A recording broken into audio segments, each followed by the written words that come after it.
সাতক্ষীরার নলতা শরীফে এবারও আয়োজন হচ্ছে দেশের সবচেয়ে বড় ইফতার মাহফিল।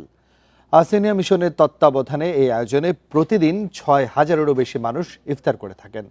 ৯০ বছর ধরে চলা এই কার্যক্রম পুরো রমজান জুড়ে চলবে বলে জানিয়েছে কর্তৃপক্ষ।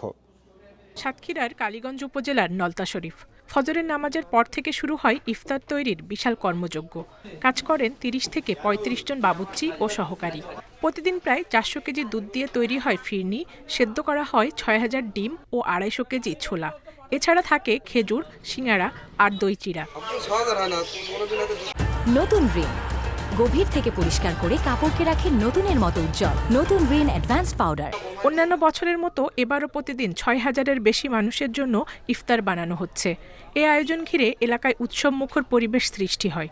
বিভিন্ন জায়গা থেকে দূর দূরান্ত থেকে এখানে এসে সবাই সমাগত হয় ইফতার মাহফিলে যোগ দেওয়ার জন্য। ৬,০০০ মানুষের এই ইফতার করা হয় এবং সুস্বাদু এবং রুচিসম্মত ইফতার তৈরি করা হয়। ইফতার সামগ্রী প্রস্তুত ও বন্টনের জন্য সব মিলিয়ে ৩০০-র বেশি স্বেচ্ছাসেবক কাজ করেন। সারিবদ্ধভাবে প্লেট গ্লাস সাজানোর কাজ শুরু হয় আসরের নামাজের পর থেকেই। দুধ আসলে আমরা ৭ দেখ ফিরনি তৈরি করি। কোনো রকম হইচই ছাড়া এবং সুন্দর পরিবেশে বিভিন্ন মানুষের যারা এখানে ভক্তবৃন্দ আছে তাদের আর্থিক সহযোগিতায় এটি পরিচালনা করে। আয়োজকরা বলছেন এই আয়োজনে প্রতিদিন খরচ হয় ২.৫ লাখ টাকা।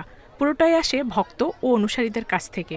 তবে জিনিসপত্রের দাম বেড়ে যাওয়ায় বাসাবাড়ি ও মসজিদে ইফতার পাঠানো হয় না আগের মতো। যে কেউ ইচ্ছা করলে এখানে শরীক হতে পারে, সকলের জন্য এখানে উন্মুক্ত।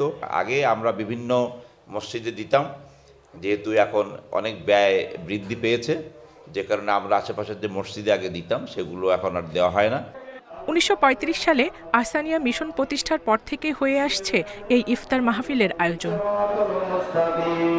Independent news.